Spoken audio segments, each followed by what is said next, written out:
All right, guys, welcome to another episode here with the Modern Day Med Spa. We're with Audacity Consulting here with Dean Trinkling from Pueblo, Colorado, and Charmaine Trujillo from Pueblo, Colorado. My name is Mark Molyneux. Today we're talking about the 3 reasons why your med spa and other med spas may struggle in 2023, won't be profitable. So we have 3 big reasons. You probably can brainstorm some of your own reasons here, but today we're talking about 3 big ones here that we're seeing industry standards. After going to a conference last week in Denver, it was like, holy crap! There's a lot to unpack here. So Dean, I'll just kind of let you take over. What's the first reason why you think that the big one of the big problems that med spas are having right now? I don't know if problem is the word so much as plague is the word, like the Black Plague. Because it's everywhere and it's rampant. It's so bad. And for those of you listening and or watching, I'm sure that you can agree. As the owner, even maybe you're not even the owner, maybe you're the COO and you handle operations. You wear too many hats. You have too much on your freaking plate. You're maybe you're answering the phones. Maybe if you're lucky, you're not answering the phones, but you're probably doing this, that, and the other.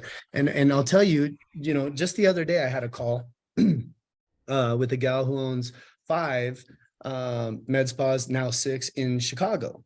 And she isn't the owner, but she is the COO. She handles all the operations. So I asked her, I said, well, tell me what that entails. Guys, I am not lying to you when I say that I couldn't write it down fast enough what her day-to-day tasks were. So I got as much as I could, and this is what it was. Managing the city location as well as the other 5 now, but she has to actually be there because that one is falling behind. So she has to physically be at that one, manage the other 5, marketing, social media manager. She's currently rebuilding the website. She does payroll, she does all the training, and she does all the onboarding. And I probably missed about 6 or 7 other things because she was raffling through them so fast. So what does this mean? What does this mean? This means that your focus is entirely split. It's all over the place. So how can you possibly focus on one channel? She admitted, she said, my time blocking is horrible. I don't have time to time block. There aren't enough blocks of time to do all the crap that I have to do. And this is a big problem. Charmaine is our resident med spa owner here. And I'm sure she can testify to this as well. Yeah, absolutely. Splitting energy. I mean, energy flows wherever you're focusing. So for myself, this is one of the big things that has been really crucial for myself, is because, I have so many things going on and still trying to give my client the experience that they need. So definitely splitting energy is detrimental to your business. And that's why you can't be profitable, because if you're so worried about doing, payroll and this and that, trying to get those deadlines done, you're not going to be listening to your client and what their needs are. So you're not going to be able to fully do a full consult and assessment and give them what they need. Yeah. So I think that is number one.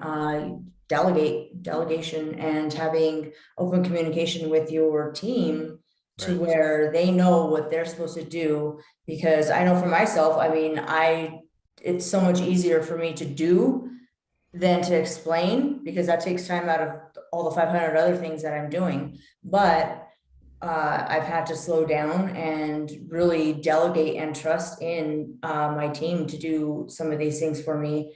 And that's been very helpful and a lot less stressful for myself. Yeah, 100%. Yeah, that resonates a lot with me, especially someone who's owned and operated multiple service-based businesses. Right, it's tough to be the owner who is really supposed to be just kind of the person who's supposed to be casting the vision, who's supposed to be like everything should be off their plate. Now, if you're not there and you're starting early, like that's totally appropriate. Like you have to do all that. But once you're in that like 20, 30, 40, $50,000 a month range, and even up to 6 figures a month, like you should have delegated all of this. If not, something's wrong, right? Because this is what's going to help scale your business. The second you start to put on, hey, I'm a decision maker and I'm someone who manages, And then all of a sudden you get caught up into, oh crap, I have to answer the front desk. Oh crap, I have to do this. And these little menial tasks. It's almost like it gets like frustrating. It's like you have like two sides of yourself conflicting with each other. And you're like, dude, I'm having a hard time. I don't have space to make decisions, to cast vision, to be able to plan for the future and to broadcast, right? So that's where it gets really, really, what gets to be a big problem. It does. And the biggest problem with that is it puts you in this hamster wheel that's cyclical and almost impossible to get out of, right? So you're trying to maintain that vision. You're trying to build the business. You're trying to be a good employer. You're trying to be a good leader. You're trying to plan your marketing. And then ultimately nothing gets done except you have great cardio. Exactly. You're all over the place. Yeah. So again, problem number one is that the owner is wearing way too many hats, and that needs to be delegated. We need to find the right resources so that you can properly focus. Problem number two is that our med spas that we talk to start off and they don't have any streamlined sales process. It's like, hey, we get some people, we get them from Google reviews, and then cool, just go book on our Vagaro page or our whatever page. Just book straight away and pay right on the website. Think about how many people end up on those and click off. How many people could be leaving your sales process because you weren't able to communicate your value and talk to them? Dean, tell me about like some examples of how else you've seen this. Well, you know what I want to do? I want to talk about episode number 1 really quick and knowing your numbers. Here's the problem is these owners, if they knew their numbers, they would know exactly how many people are falling off and where in that weak ass sales process they're falling off and how to recapture them and put them back in. But that's what we're for, right? But anyhow, I think it's I don't expect med spa owners or their clinicians to inherently know this. These people are artists. These people are artists, and they are very good at their craft. So to even know what a sales process actually is probably a bit above. It's a different language, right? It's a different language. We have this as entrepreneurs, especially brick and mortar service-based entrepreneurs. We have this notion of field of dreams. If we build it, they will come. Right. We hope if we just put it on the open sign, people are going to magically file in through our doors and they're going to buy everything and we're all going to live happily ever after. But there's a process for everything, a system for everything. And if you don't have one, you're massively failing. So in the sales process, what happens, the second that they are aware of your existence, right? Yeah. Where do they go? What do they do? What is that magical fairy dust that puts them in the consultation seat? Right. Mark, I'm going to throw it back to you on this one, for our folks, because I think you have a more eloquent way of putting it than I do, as to how would you, to the very lay person, how would you explain what a sales process is? Yeah, it's really creating so if you imagine you're driving from Denver to Houston, how do you know that you're on the right track? Right? How do you know? Well, first of all, there's signs on the road. You want people to actually know where these signs are so that if you do get off track, you're like, oh crap, I'm not heading southeast anymore if I'm going Denver to Houston. All of a sudden I'm heading north, something's wrong. And to have these signposts that along the way that you're like, something's up here. So what are these? So that is like, hey, how many people are booking? How many people are actually entering? And so what it looks like in our world, probably shouldn't be telling you this, but that's fine, is we like to book like straight up consults first, meaning like we help them diagnose it, we help to sell them there. And so they come in for what essentially is a free consultation. They tell us their problems, they tell us all of that. First, but behind when they show up, they actually have to book and they actually have to become a lead. And so there's all these granular places where we can start to get pieces of data. And when we can optimize that data, that's what's going to make our business just swell like a balloon. And so that's what it's all about there. It's just finding those pieces that help us to understand, hey, I'm on the right track or I need a little bit of work here. And once you can see that, it's so easy. Like if you can see one spot to the other is low, and that is a leading indicator of why you might not have enough sales. It makes it so easy. Okay, here's A, B, C. I need to correct A, B, and C, and then I'm back to normal. That's all you need to do. right? Yep. And I think that is such well, like I said, eloquent way of putting that. I really like how you talked about the map. If I'm going here, I Yeah, need to know where I'm going, what these signs and stops are, if I'm going the right way. And if I'm not going the right way, what do I need to do to get in the right direction again? And I think that's what's so important about having a well thought out, planned out, strategic process is not just to get people where we want them to go, but Yep. for us, Yeah. we can see where they're going wrong so we can go fix it. right. Exactly. And some of these like CRMs, I'm not like throwing them under the bus, but like they're skipping a lot of steps, you know, like they just need, they, that can be implemented, but with steps before that, so that you can gather that data, find out where these people are going if they did not book and what happened. So like that's where we want to be able to see that. Follow through. And again, when you can see that, like that's just where your business grows. Yep. Problem number 3 is not having good enough offers here. Again, we go back to one of the problems that we talked about in episode number 1 about just kind of being like a restaurant menu and being like, hey, choose from here. But what has worked? What have you seen worked in your spa, Charmaine, about, because you have such a great LTV, people are coming in for some good packages and stuff like that. Tell them what's working well, like, and the offers that you might have. Well, I just truly, I customize, per person. But I listen. That's the main thing is the offer that I do. I don't really have a set package. Once in a while I will, but mostly I cater, to the client's needs and wants. I listen. And, we'll just say when I do injections, for example, if I'm doing that, I ask the client what bothers them, and it's up to them because I may see something different than they see. Because I can lift them up, have given the most beautiful lips, but if they have angry 11s here, and that's the one thing that they came in for, and didn't listen, because I wanted to do what I thought they wanted. So to kind of circle back on that, the offers is, again, it kind of circles back to episode 1, is that you have to listen to their wants and needs, before anything else.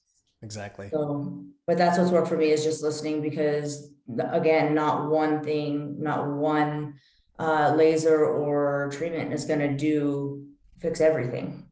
It's just not. So it's just a combination of treatments. Well, and see, I think that's why it's important, because Charmaine is really good at being consultative, right? Over transactional in a consultation, meaning she's going to look everybody over, and without judgment or anything like that, she's going to relay to them what she sees, in addition to what the person came in to talk about, right? So that's really good. Now, a lot of people aren't that natural or at ease with doing that, right? So one thing that we have found that really helps is we will help them come up with an offer, right? And now when we're thinking about offers, a couple of things have to take place. And I can't take credit for this, but a former mentor of Mark's and mine, Alex Hormozy, kind of came up with a formula for this. And really what it is when you're creating an offer for a patient, it should include multiples, meaning you need to maximize your multiples. You need to find the small hinges that swing the big doors that are going to get your client an amazing result.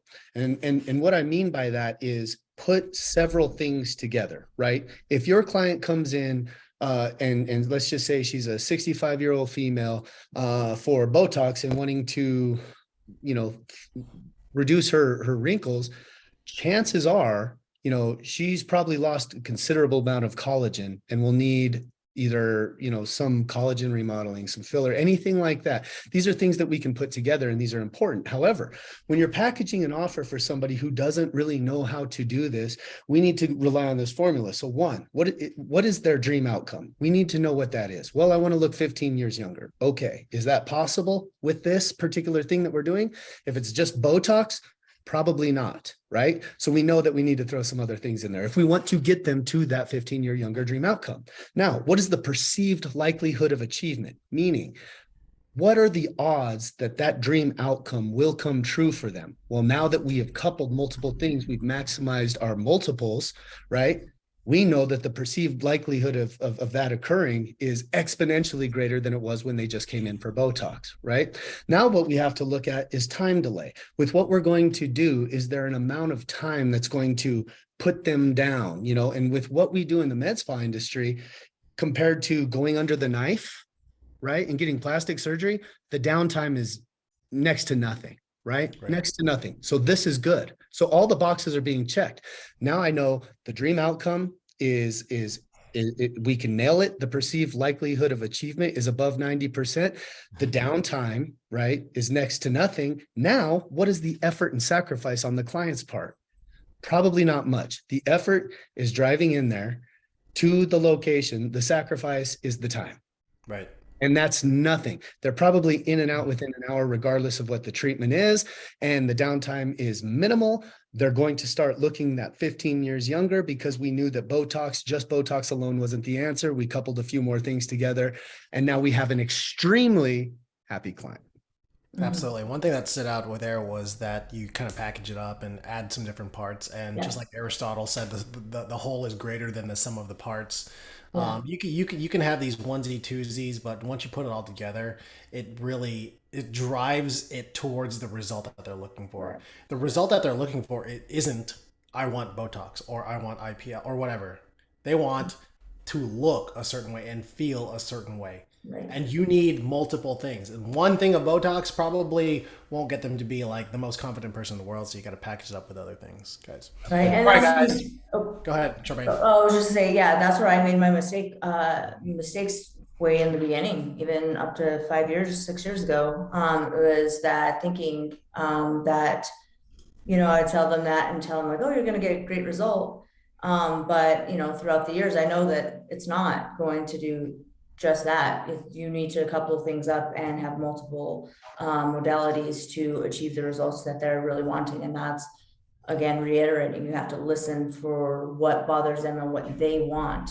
It doesn't matter how much it costs, because if they want it, if this is how they want to feel, they're going to pay for it, or they're going to find a way to do it. And that's our job, is to be educated enough to be able to suggest that to them. Preach it. Yep. Sell the result, or sell the vacation, not the flight, right? You got to sell the vacation, not what is in there. Guys, if you need help finding what these holes are in your time and productivity, if you need help finding these holes in your sales process, if you need help finding these holes in your offers, book a free call. Go to audacityconsulting.group and we'd be able to help you guys with a free coaching session. We'll see you guys in the next episode.